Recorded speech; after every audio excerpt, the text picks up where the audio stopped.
Então, dentro do tópico meditação, do mundo do budismo, nós temos... bom, primeiro tem que esclarecer um pouco o que é meditação, nesse contexto todo, e a gente tem essa subdivisão, essas duas práticas, que a gente chama de shamatha, calm abiding, ou tranquilo, permanecer, que não é um permanecer tranquilo, mas é um permanecer, não é ficar tranquilo, é permanecer estável, sem flutuações, né? Permanecer, focar, né? Então, shamatha. E Vipassana é a prática, algumas vezes traduzem como meditação analítica, significa ver a realidade como ela realmente é, ou seja, reconhecer nas coisas como elas realmente operam e assim por diante. Então a gente tem essas duas, a gente não vai usar a palavra meditação, vai usar a palavra cultivo, a gente tem esses dois cultivos principais dentro do Dharma. A gente tem essa pergunta ousada aqui. Qual dos dois eu dou ênfase? Qual dos dois é mais importante? Qual dos dois vai produzir a realização? Shamatha ou Vipassana? Qual dos dois eu escolho, né? Dentro disso tem um monte de coisa preparatória para falar, para chegar lá. Então a gente vai passo a passo, né?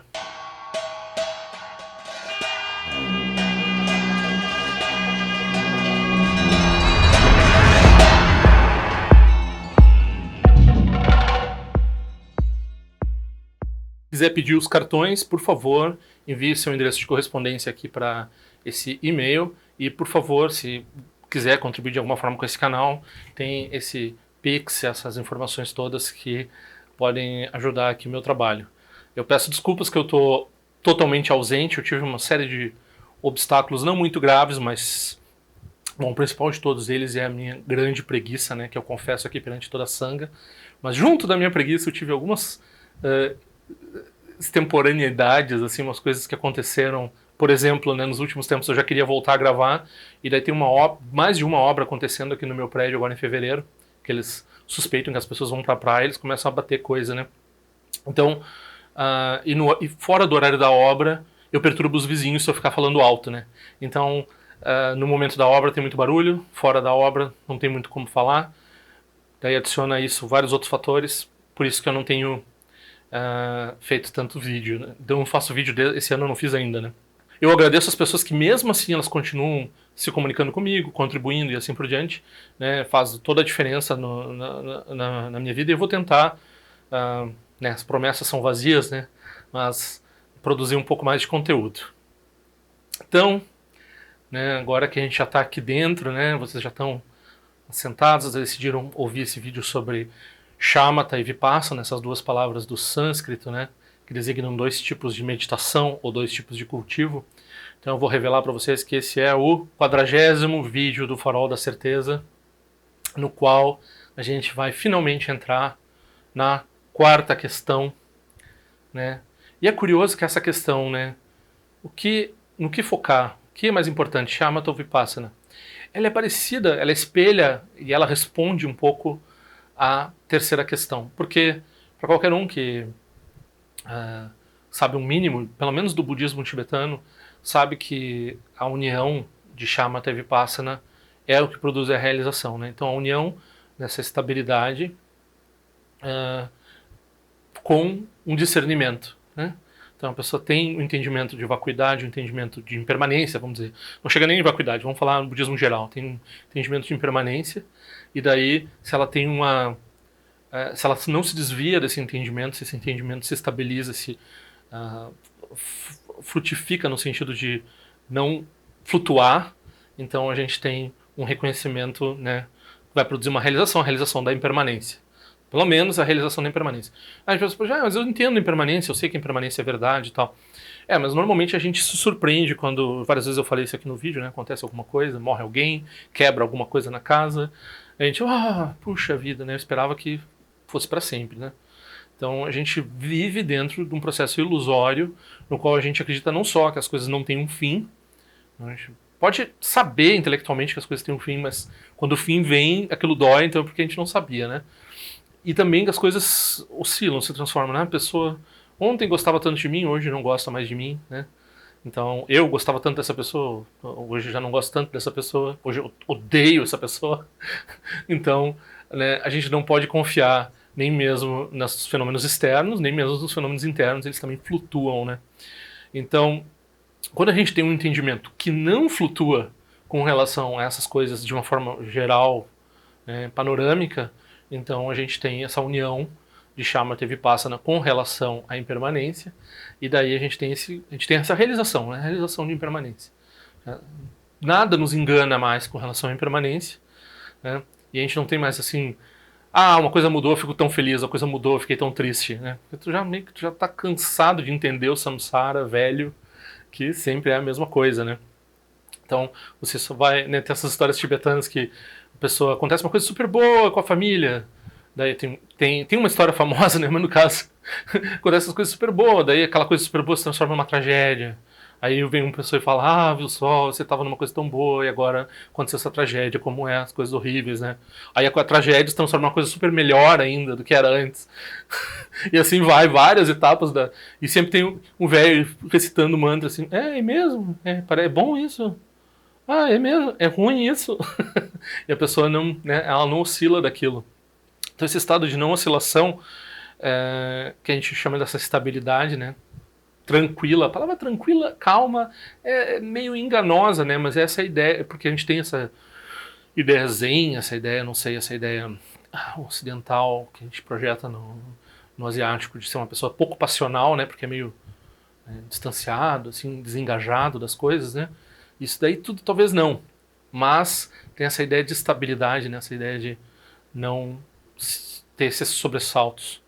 Então, uma coisa importante de dizer com relação a essas formas de prática, de cultivo, é que elas, normalmente a gente visualiza, e é talvez normal a gente pensar assim, a gente visualiza a pessoa sentada lá naquela postura de meditação, e daí tem a marca da meditação que a pessoa faz, a pessoa faz mindfulness, faz Mahamudra, faz não sei o que, faz outra prática lá, fica sentada, mas ela tem uma instrução específica que ela segue.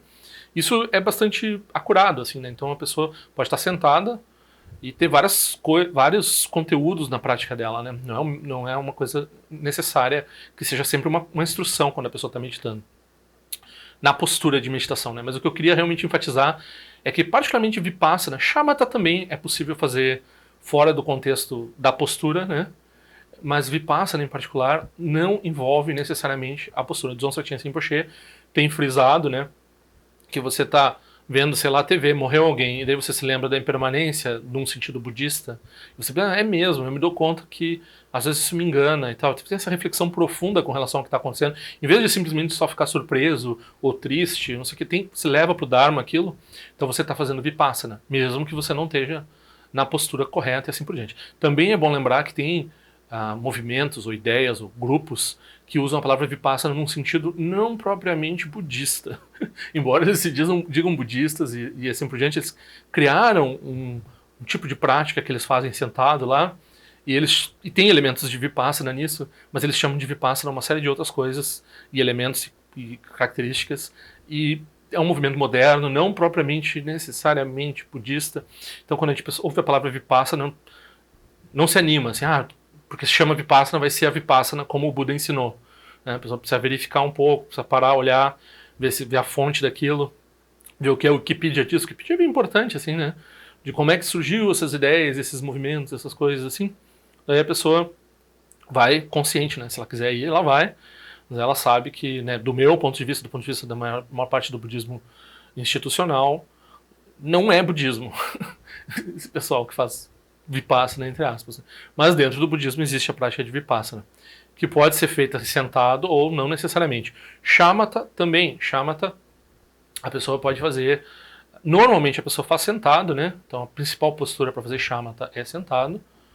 Também muitas vezes a gente vai fazer Vipassana sentado, mas Shamatha em particular é mais feito na prática sentada, mas a gente pode fazer, tem um conteúdo de Shamatha em vários tipos de prática, inclusive a prática de Shamatha durante, por exemplo, servir as oferendas no altar, né? Então a gente está focando a mente de um certo jeito, tem um conteúdo de Shamatha ali dentro dessa prática. Claro, a palavra Shamatha, ela é bem enganosa, porque Shamatha é a realização da prática de Shamatha. Então tem um resultado lá específico de estabilidade, uma certa um número quantificável, talvez ou não, de tempo focado, que a pessoa não oscila e não se perturba, né? Então, quando a pessoa facilmente ela entra nesse estado e fica por um longo tempo nesse estado imperturbável, ela realizou shamatha. Então, a gente chama de shamatha o fim da prática, né? Quando a pessoa está sentada lá meditando, ela não está em shamatha, ela está fazendo um processo para um dia ela chegar. Claro, quando a gente não senta, né? As pessoas se frustram porque elas querem sentar e eu quero meditar, né? Estou sentado e meditando. Mas a prática no início, o cultivo no início, ele envolve você lidar com a sua frustração e a sua neurose com a própria prática, né? Então por isso que eles dizem, não pensa que é uma coisa muito especial, não pira muito sobre o que você vai realizar ou não vai realizar. Você senta e fica observando a própria mente, seguindo a instrução do professor e assim por diante. Daí, né, é muito importante frisar que meditação é uma coisa que se aprende pessoalmente, agora nesses tempos é impossível, mas não vai se encontrar muita instrução fidedigna de meditação. Não. Se você vai encontrar, você já duvida um pouco, né, se você vai encontrar assim virtualmente. Porque a pessoa precisa verificar a sua postura, você precisa fazer um tempo, né, ter uma certa disciplina em grupo, daí você desenvolve, né, uma prática, você tem uma confiança nessa prática, você vai praticar. Não estou dizendo que a pessoa não deva fazer um pouquinho de higiene mental, sentar um pouquinho, ficar parado, isso vai ser bom para todo mundo. Isso não necessariamente... Se a pessoa botar motivação budista ali dentro, vai ser uma prática budista, mas não fica tendo uma ideia grandiosa que você já está, né, praticando de uma forma... Né? Se você tem a motivação, até se você estiver, sei lá, fazendo qualquer sua atividade cotidiana, você está fazendo sua prática budista. Né? Então não gera uma ideia assim, de prática formal que você vai fazer por si só. Então é importante entender assim, esse cultivo, a gente dá shamatha, dá vipassana, a gente faz formalmente dentro de uma postura, a gente faz informalmente também no ambiente que a gente está, que nos cerca, mesmo, né, práticas de shamatha podem ser feitas também no cotidiano, como fazer o altar. Tem outras coisas que a pessoa pode, eu vou fazer isso aqui com um determinado tipo de foco para desenvolver, né, um tipo de cuidado no que eu estou fazendo, que vai produzir uma mente um pouco mais desacelerada, que vai permitir depois que eu pratique, né? E também, particularmente, a prática de ética vai permitir a prática de meditação, né? Então a pessoa vai lá, age bem no mundo, beneficia os outros, evita de prejudicar os outros, ela vai meditar melhor. Né? Então esse é o foco principal. Aí, nesse caso, então a gente vai dizer assim, o que é shamatha, né? Então a pessoa vai praticar, é muito difícil atingir realização em shamatha. Não é muito comum porque as pessoas não são focadas na prática budista como elas são focadas numa carreira de medicina ou numa carreira de, sei lá, pianista. O tempo que precisa para ser um piloto comercial, por exemplo. A maioria das pessoas não coloca esse tipo de dedicação. Mas se a pessoa colocar por alguns anos o tipo de dedicação que uma pessoa tem para se formar em medicina, para ser uma profissão qualquer, não é muito difícil atingir shamatha. Mas shamatha não é uma grande realização. Né? É uma grande realização do nosso ponto de vista. Do nosso ponto de vista é uma grande realização. Mas do ponto de vista de um Buda, não é uma grande realização. Né? Shamatha não é um ensinamento budista. Shamatha é um ensinamento que já existia. O Buda aprendeu shamatha, né, dos seus professores não budistas. Né? Ele ensinou depois também shamatha num contexto de que isso é uma coisa que eu aprendi. Né? Não é uma coisa que veio da realização do Buda, é uma coisa que vinha da cultura já, da cultura indiana. Professores ensinaram ele aprendeu a fazer aquilo, e aquilo foi útil para ele, foi uma das ferramentas mais úteis, mas ele percebeu que os professores dele, e ele mesmo, quando fazia essa prática, não tinha essa profundidade, foi necessário ele introduzir Vipassana. Daí a pessoa pensa, então tá, né, pronto, shamatha não é budista, shamatha não é é uma realização pequena do ponto de vista do Buda, então shamatha não é nem mesmo uma realização budista, né? Então o shamatha é desnecessário e vipassana que é importante, né? Só que, né, sem shamatha não tem vipassana. A analogia comum que a gente vai dar é que, por exemplo, né, essa coisa que entende de fotografia, né? Então vai tirar fotografia sem um tripé, usar fotografia com a mão. Então a pessoa primeiro ela precisa entender o peso da câmera, né? E tirar muita foto entendendo, né, todas as configurações que ela vai botar de velocidade e assim por diante, né? E ela tem que aprender a projetar aquela câmera, colocar aquela câmera no ângulo certo, com aquela estabilidade nas mãos. Aquela estabilidade nas mãos, algumas pessoas podem ter uma facilidade natural maior, mas aquilo vai ser obtido essencialmente na prática, né? Então a pessoa vai fazer várias vezes aquilo e uma hora ela vai obter aquela mão boa para tirar foto. Mesmo uma foto que exija que a pessoa fique parado, né, um instantinho um pouco maior para tirar uma boa foto, né? Então todo esse aspecto que necessita de um certo hábito, que tem, né, nesse caso aqui a gente está falando de estabilidade, é muito literalmente uma metáfora para estabilidade mental, né? Mas vai necessitar um certo hábito de boas práticas, assim, em termos de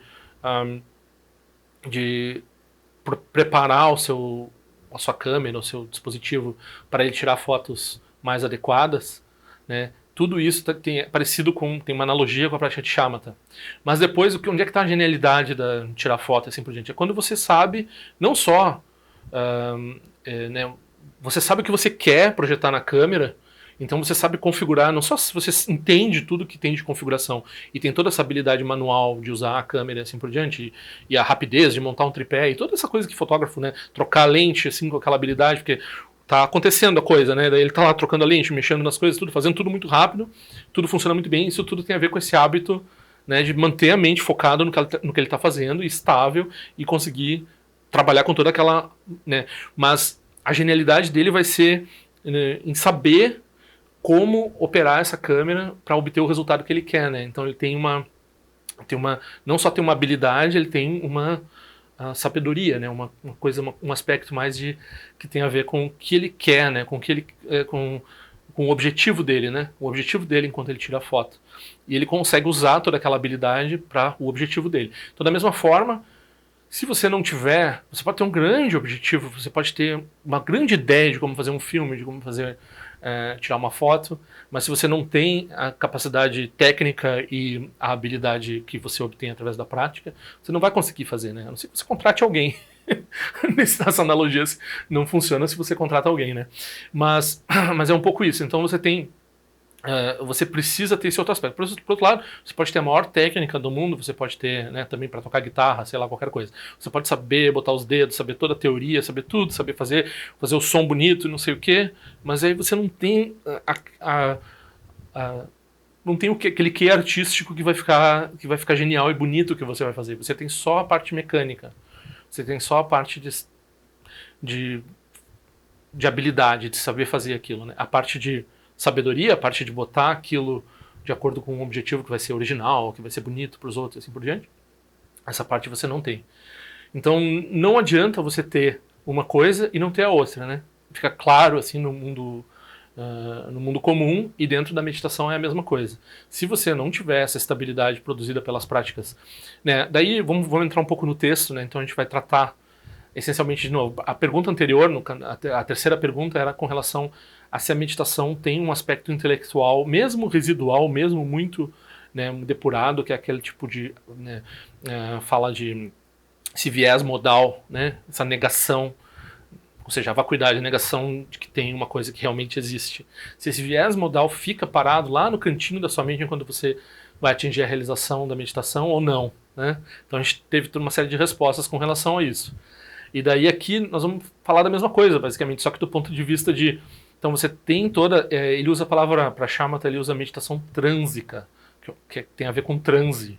O que eu acho muito ruim, assim, que esse tradutor fez essa escolha, né? Dentro de um contexto de um livro, claro, você sempre pode trabalhar aquilo, entender que não é transe num sentido, como as pessoas normalmente entendem, mas mesmo assim não é tão bom, né? É que ela não tem um conteúdo intelectivo, né, shamatha.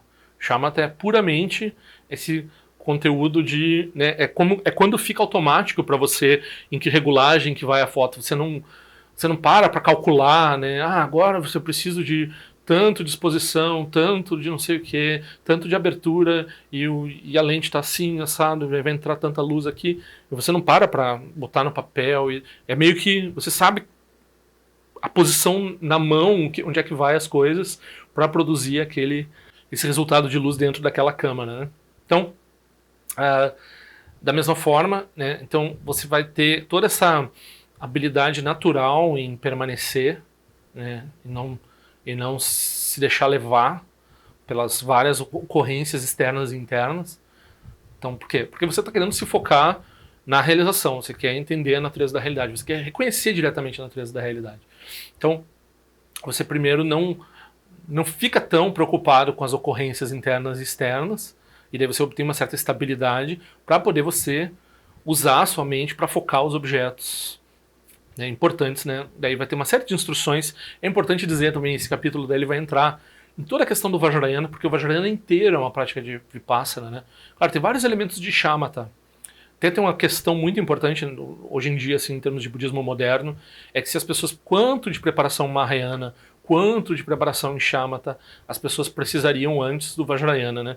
E os professores muito corajosos, como o Shagdo Rinpoche, eles apresentavam o Vajrayana de forma muito direta, porque eles pensavam, nós estamos em tempos de degenerescência, não dá tempo de ensinar para as pessoas todas as etapas Mahayana como precisaria ser, né, por vários anos, assim, e depois fazer a pessoa também produzir várias realizações de Shamatha, vários níveis de realização de meditação até Shamatha, para daí ela sentar e fazer prática de Vajrayana, né? Então hoje em dia tem várias, principalmente a confiança no Lama, né? Então a confiança no Lama permite com que a gente penetre o Vajrayana por um atalho, assim, né? E lá dentro do Vajrayana, bom, todo o Vajrayana é disposto como Vipassana e a gente tem elementos de Shamatha. Então o treinamento de Shamatha e Vipassana, esse capítulo do livro do Mipham Rinpoche, né?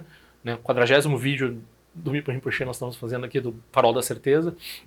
Então, esse treinamento todo ele está dentro do Vajrayana e isso vai ser falado. E depois também nas outras práticas, né? Inclusive, eu não sei como é que eu vou fazer para evitar o palavreado das outras práticas e entrar em detalhes de coisas que eu não entendo e que eu não posso falar, né? Mas esse capítulo é um capítulo difícil com relação a isso, ele vai entrar em detalhes. Por quê? Porque, né, Shamatha Vipassana tem um espelho nos estágios, um espelho, assim, uma certa analogia, uma certa correlação com o estágio do desenvolvimento, ou seja, visualizar a deidade, né, o aspecto de Vipassana, e o estágio de consumação, né, que é o aspecto de Shamatha, não é bem assim, né? Então, a primeira instrução, inclusive, que eu vejo meus professores sempre darem, é essa instrução de pegar um livro do Dharma contemporâneo, não pegar um texto do Buda lá super difícil de entender, aparentemente fácil de entender, mas super profundo e cheio de discussões lá que a gente não está pronto. A gente pega um livro contemporâneo de um professor, né, como o próprio Shagdo Rinpoche, pega um parágrafo e a gente senta e primeiro faz a Vipassana. Então é curioso, né? Não começa com a Shamatha. Primeiro a gente pensa sobre aquilo, daí a gente vê que está viajando e tal, né, na postura de meditação. A gente vê que está pensando em outras coisas. Não, mas eu estava pensando naquele parágrafo que tem a ver. Aí tenta achar exemplos que correlacionam com a nossa vida, com a nossa experiência, tenta trazer aquilo, faz todas as relações possíveis com aquele assunto e dá um tempo, né, marcado e descansa a mente. Então a gente tem, né, aqui a primeira meditação analítica. Embora, né, Vipassana seja mais sutil do que ler um parágrafo e refletir sobre um parágrafo, mas tem um aspecto de Vipassana nisso. E depois, descansar a mente tem um aspecto de Shamatha nisso, né, curiosamente. Né, a gente tem isso lá no início, quando a gente está começando no Dharma, depois a gente tem Shamatha e Vipassana mesmo, e então a gente tem no Vajrayana todo como Vipassana, tem esses elementos de Shamatha, inclusive o estágio da consumação, que tem uma... E depois, em Mahamudra e outras práticas, a gente vai ter também duas etapas, ou duas formas também falando, e principalmente essa ideia, né, que é a ideia principal. Por que ele está perguntando desse jeito? Shamatha ou Vipassana? Porque é a união, né, de relativo e absoluto, a união de, né, Shamatha e Vipassana, estágio do desenvolvimento, estágio da consumação e assim por diante. Então a gente está sempre falando dessa, né, o nosso autor ele usa a palavra confluência, né, então a gente usa a palavra união, essa união desses dois aspectos, e aqui a gente está falando da união desses dois tipos de cultivo, que é o cultivo para atingir Shamatha e o cultivo para atingir o entendimento ou a sabedoria, né? Reconhecer a sabedoria, reconhecer o processo que entende a natureza da vacuidade. Se não for o Mahayana, daí vai entender só a impermanência, né? Entender a ausência de eu, impermanência. Depois lá no Mahayana a gente vai entender vacuidade. Depois do Mahayana e forma, né? União de vacuidade e forma, também é uma dessas uniões. Depois, nas práticas, né, a gente vai fazer prática Vajrayana e outros tipos de prática, vai ter outros tipos de formas de falar de união de práticas e de contextos, conceitos com relação à natureza das coisas, e assim por diante. Vai ter sempre um aspecto de falar de duas coisas para unir elas, né? Então, essa é uma apresentação geral para o quê? Para deixar claro algumas coisas com relação ao o que é cultivo, que é um pouco mais do que ficar sentado em silêncio. Então, por exemplo, na prática Vajrayana a gente tem cultivo de Vipassana, e daí a pessoa, mas o que tu faz quando tu faz prática Vajrayana? Você fica rezando lá e fazendo umas coisas com as mãos, e de vez em quando, sei lá, acende um incenso, sai caminhando, e tem umas pessoas que dançam. E a pessoa, como assim? que tipo de, né, isso daqui acho que tá mais parece mais um terreiro, não parece budismo isso aqui. E às vezes, ou, né, eu penso assim, parece mais uma missa, porque, né, fica um oficiante lá fazendo não sei o quê, e eu fico lendo um texto aqui, blá, blá, blá, blá, blá, blá, uísque sachê.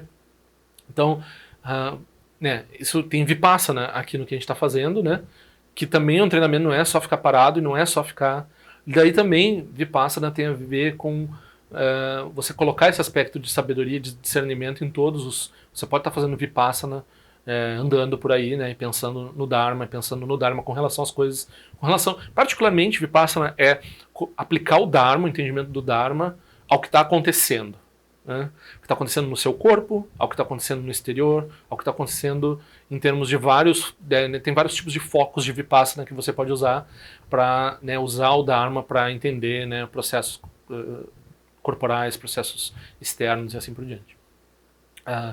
Então, a primeira coisa era dizer isso, que não é só sentar para fazer, que tem esse problema dessa terminologia de Vipassana sendo usado de formas esquisitas, estranhas, né? E também frisar essa ideia de que shamatha não é uma prática budista, mas é essencial para a realização de Vipassana. Então, a união de shamatha e Vipassana é o que nos importa. Isso, na verdade, está... Né, a pergunta do Mipan é capciosa, porque, né, a pergunta que o mendigo faz ao Mipan, que é a mente confusa, né, vai lá fazer ao Mipan se o que é mais importante, shamatha ou Vipassana. A pergunta é capciosa, principalmente de acordo com o que vinha sendo discutido com relação a uma meditação não conceitual e uma meditação que produz... né, qual foi o resultado daquele nosso exame, que não faz diferença se tem esse rastro modal, né, se você tem uma negação modal ou não, se você tem o aspecto de sabedoria, tendo ou não a presença intelectual ali, tem realização. Se você exige o aspecto modal ali de ter uma segurança intelectual ali, se você exige isso, daí você não está entendendo o que é a verdadeira. Daí tem até uma discussão sobre não usar a palavra não conceitual, usar a palavra não elaborada, né? Então tudo isso a gente já tratou lá na terceira questão. Quem quiser observar tudo isso, tem todos esses vídeos ali atrás, mas pode, tá todo mundo convidado. Eu já estou falando aqui de uma forma também bem aberta com relação a esses assuntos, né, bem fora de contexto, né, para preparar para a entrada na quarta questão. Então, dá para começar daqui também, né, mas quem quiser pode olhar os outros 39 vídeos, quem tiver essa disposição e esse tempo. E é bom sempre lembrar, né, vamos lembrar aqui que eu não sou uma pessoa que tem autorização, que tem assim, autorização formal para ficar falando sobre isso, como se eu fosse uma pessoa que tem um conhecimento balizado e confirmado e que todo mundo sabe. Não. Tudo que eu falo que é mais... Se o que o Buda fala, você tem que desconfiar e testar o que eu falo, então muito mais, né? É importante dizer isso, é importante dizer que eu não sou uma pessoa preparada para falar sobre isso. Eu estou falando aqui porque porque eu percebo que não tem ninguém falando em português. Por acaso o que eu tenho. O pouco que eu tenho é algo que é incomum em língua portuguesa, então eu estou oferecendo, né?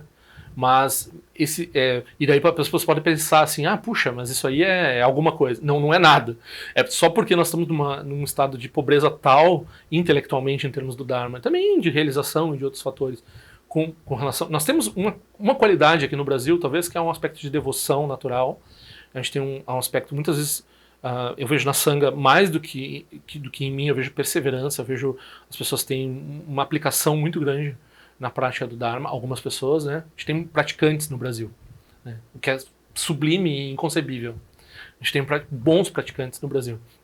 A gente não tem grandes eruditos, a gente não tem grandes seres realizados, ou né, não vou dizer que não tenha, mas estão escondidos, não tem muitos. E então... né, não tendo, daí a gente pensa qualquer coisa que surge, parece que, né, mas não, aqui também a gente está falando de um ponto de vista assim, eu não tenho formação, não tenho, como fala assim, a pessoa precisa ter uma validação de alguém, não tenho validação, eu não tenho treinamento, não tenho validação, não tenho nada. Então eu estou falando assim, de louco, né? Aí você que é louco também, você ouve ou não, né? Então... vamos seguir no próximo, né, entrando no texto, vamos tentar tratar, porque ele vai tratar vários assuntos dentro dessa questão de shamatha vipassana, porque, nessas palavras elas não são muito óbvias, assim como a gente está percebendo nessa discussão, né?